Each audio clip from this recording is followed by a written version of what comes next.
Saudações, cavalheiros, bem-vindos a mais um vídeo aqui do canal, um Viking de Óculos. Para complementar o vídeo que fizemos anteriormente sobre a economia do casamento, eu vou intercalar aqui com um trecho de um livro chamado Meninos em Crise, e ele vai servir de ponte para que nós possamos, no vídeo subsequente, continuar lendo o livro O Sexo Privilegiado, através do qual eu tentarei tirar da cabeça de vocês que o problema é o feminismo, quando na verdade parte da queixa dos homens, especialmente relacionadas ao casamento, são tão antigas quanto a aurora dos tempos. Meninos em Crise. Na avaliação sumária feita por Nesse de um estudo das mortes prematuras em 20 países, no qual ele descobriu que ser homem é agora o maior fator demográfico para a morte prematura. A palavra agora é importante. É apenas agora que meninos e homens com menos de 50 anos têm 2 vezes mais chance de morrer do que as meninas e mulheres com a mesma idade. Essa é uma lacuna na expectativa de vida maior do que em qualquer outra época desde a Segunda Guerra Mundial. Quem se lembra do documentário The Red Pill, naquela parte da hashtag Bring Back Our Girls, fica evidente que a discriminação contra o sexo masculino não é apenas contra os homens, mas também contra os meninos, como será averiguado mais adiante nesse trecho. Prosseguindo, todos os dias, 150 trabalhadores morrem por conta de condições de trabalho perigosas, e 92% deles são homens. A maioria de nós faz pouco caso do fato de que a casa em que vivemos foi criada colocando em risco as vidas de homens jovens. Prestem atenção como tudo que está ao seu redor, desde o celular que você está usando, ao computador, a casa em que você mora, a sua internet que alguém subiu ali no fio do poste, correndo o risco de tomar choque, a comida que você come, que veio até a sua geladeira por caminhoneiros, tudo que você está vendo ao seu redor foi construído não por mulheres, mas por homens, como iremos averiguar aqui. Por exemplo, a madeira em sua casa provavelmente começou sua jornada com jovens lenhadores arriscando suas vidas como madeireiros. As árvores que eles derrubaram foram então transportadas por caminhoneiros de longa distância, outra profissão perigosa, para um lugar próximo do que se tornaria a sua casa. Ao longo do percurso, os caminhoneiros repetidamente pararam para abastecer seu veículo com combustível extraído por outros homens que arriscaram suas vidas em plataformas de petróleo. E, finalmente, a madeira usada por trabalhadores da construção civil e reparadores de telhado, que nos Estados Unidos morrem a uma taxa de 1 pessoa a cada hora de trabalho. Como vocês podem ver, sem os homens, o mundo nem mesmo existiria. Todo esse trajeto de itens essenciais que citamos aqui e que poderiam ser estendidos a uma vasta variedade de contextos, não tem a mínima participação da mulher. E aqui ela faz um questionamento muito interessante. E se seu filho estiver desempregado? 3 em cada 4 mulheres dizem que elas não sairiam com um homem desempregado. Em contrapartida, para 2/3 dos homens, não há problema algum em sair com uma mulher desempregada. Como notamos, o valor do homem está sempre atrelado aos recursos que ele consegue produzir. No passado, o valor da mulher estava atrelado à sua fertilidade. Hoje, homens não valorizam tanto a fertilidade feminina. Hoje, a mulher, mais do que nunca, é valorizada pelo que ela é, ainda que esses atributos sejam meramente atributos físicos. Embora o homem não valorize mais a mulher por sua fertilidade, a mulher continua valorizando o homem pelos recursos que ele pode produzir. Vejam bem essa postagem aqui como uma reflexão muito interessante. Os pais tentam proteger suas filhas de homens ruins, enquanto as mães preparam os filhos para serem manipulados por mulheres ruins.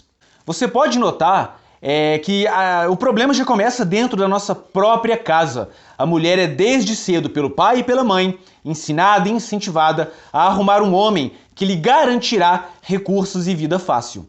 Já o homem, ele é ensinado desde cedo a ser homem de verdade, Isto é, sacrificar-se, arrumar um bom emprego, estudar, se graduar na universidade, para então partilhar os seus recursos com o sexo feminino. Como nós podemos perceber, o problema começa em casa porque o ginocentrismo é cultural.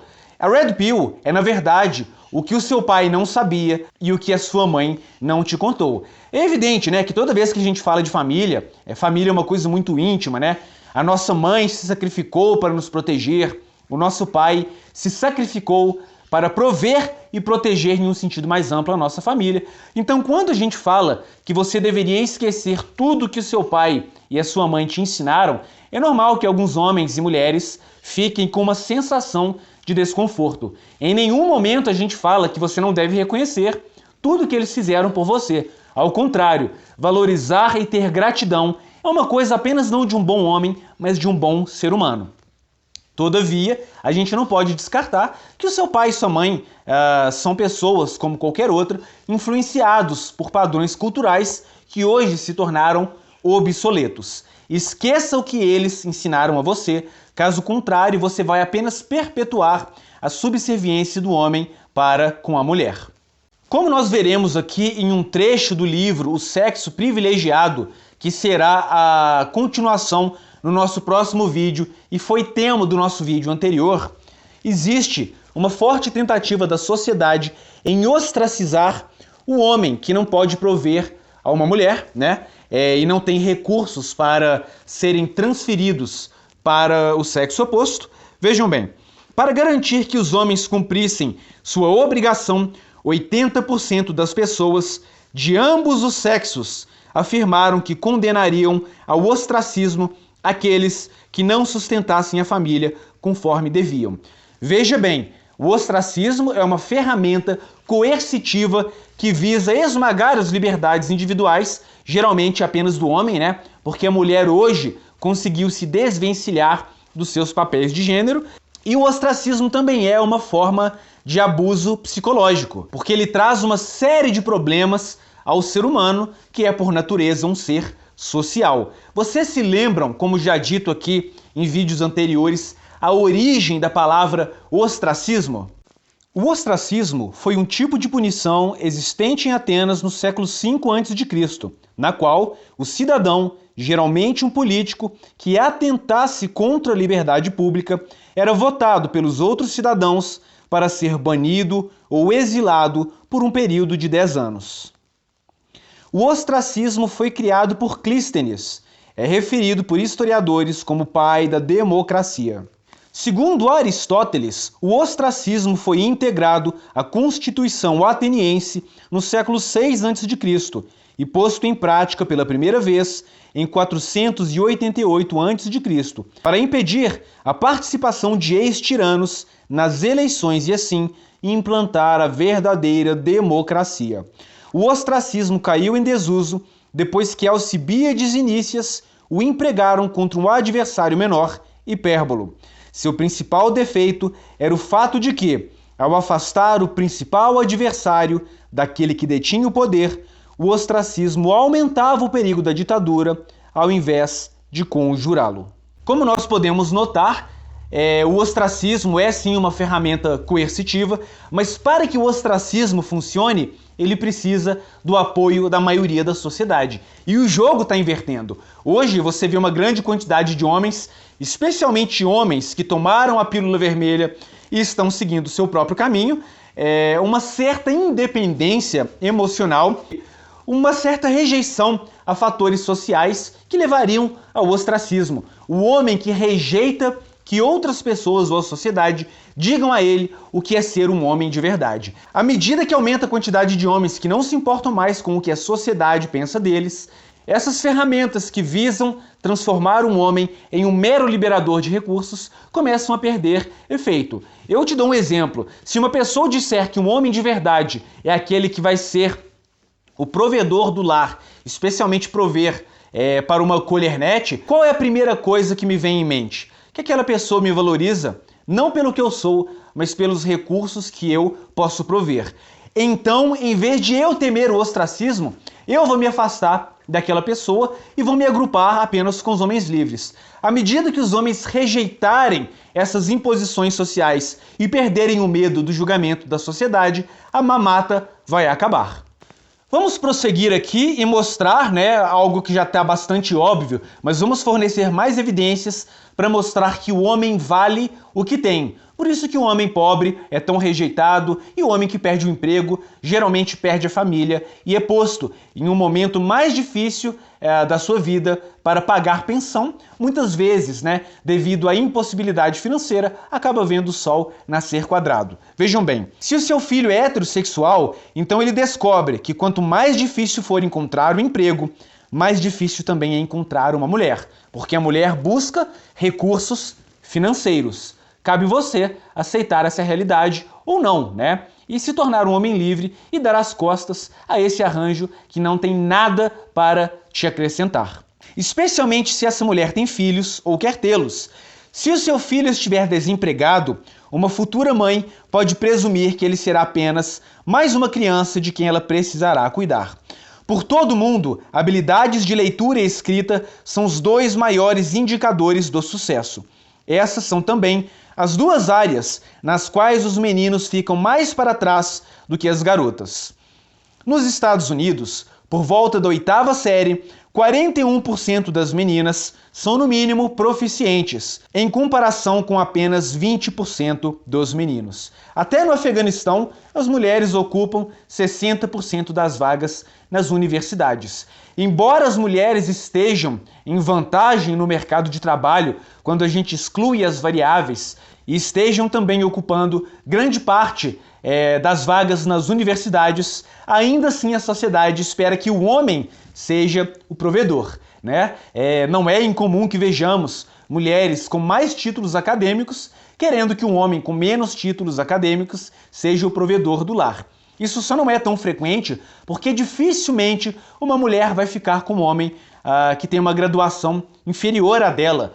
Porque enquanto o homem busca uma mulher para formar família, a mulher tende a buscar um homem que lhe dará status, o que, na minha opinião, é uma verdadeira futilidade e reduz os seres humanos com valores e virtudes a meros provedores e apenas a um cifrão na vida de muitas pessoas.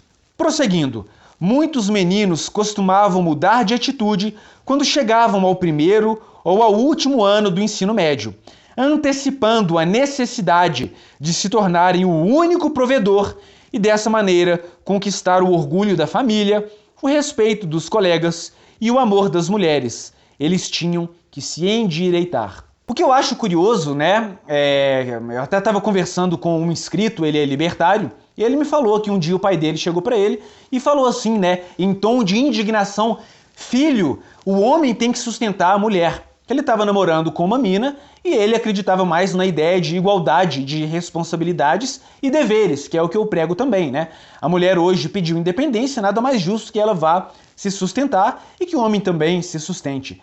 Aí ele falou: pai, na época mudou, a minha mente hoje é outra. Eu acho que você não devia se preocupar com isso, não. Esse é um cara que tem uma mentalidade e é um alfa, no sentido de saber escolher para si próprio o que ele quer da vida dele. Eu acho que o homem verdadeiramente livre, ele tem que ter o poder de escolha e de autodeterminação, coisa que muitos homens não têm. Eu estava trocando ideia com um brother meu e a gente falando sobre essas questões desiguais que atingem boa parte das pessoas hoje em dia. Embora ele concordasse comigo, ele dizia: se você agir assim, você vai ser muito mal visto pela comunidade, pela favela, pela família, Então você nota realmente que muitos homens, em seu mais profundo íntimo, sabem que é injusto o homem ser provedor, principalmente no século XXI. Mas eles temem o julgamento da sociedade. Tudo que o homem faz é para ganhar a aprovação, especialmente da mulher. Me lembro também de um outro colega meu, com quem eu malhava, quando eu tinha 17 ou 18 anos. Ele não se exercitava focando a autogratificação, mas no que as mulheres iriam gostar. Vira e mexe o cara falava, eu não vou deixar meu trapézio crescer muito, porque mulher não gosta tanto. O outro já dizia: eu gosto de barba bem grande, mas eu vou deixar a barba parada porque eu acho que as mulheres não gostam de uma barba tão grande. Tudo que o cara faz é para agradar alguém. Quem é que tem o privilégio? É o homem ou é a mulher? O homem, ele não é livre e não se dá conta disso. Se a mulher não gosta de tal coisa, amigo, você tem que priorizar a si próprio. Se as mulheres não vão mais ficar com você por causa disso, que diferença isso faz na sua vida? A única diferença visível que eu vejo quando um homem é rejeitado por uma mulher é que ele vai ter mais dinheiro e mais patrimônio. E na época do feminismo radical, eu acho bem difícil um homem não conseguir conquistar uma mulher sem ter que gastar recursos. O sexo nunca esteve tão fácil na história da humanidade. E essas observações pessoais que eu estou pontuando aqui são corroboradas por esse livro, né, Meninos em Crise, que é um livro até bastante sério e de cunho até acadêmico, como notaremos no excerto a seguir. A expectativa de se tornar o único provedor se tornava o maior propósito na vida dos meninos. Você consegue notar que o homem não vive para si, né? Eu não consigo entender como que uma pessoa pode ser privilegiada quando ela sacrifica a sua juventude, o seu tempo, a sua liberdade para agradar a sociedade e o sexo oposto, né? Privilegiado é a pessoa que não tem que fazer isso. E verdadeiramente livre é o homem que percebe esse jogo, né? Que na verdade é uma emboscada que visa tirar do homem tudo que ele tem e ele dá as costas para a sociedade, né? Quando a sociedade vira as costas para você, você também deve virar as costas para ela. Continuando, em uma geração, homens jovens foram de 61% dos recebedores de diplomas universitários para um estimado de 39%.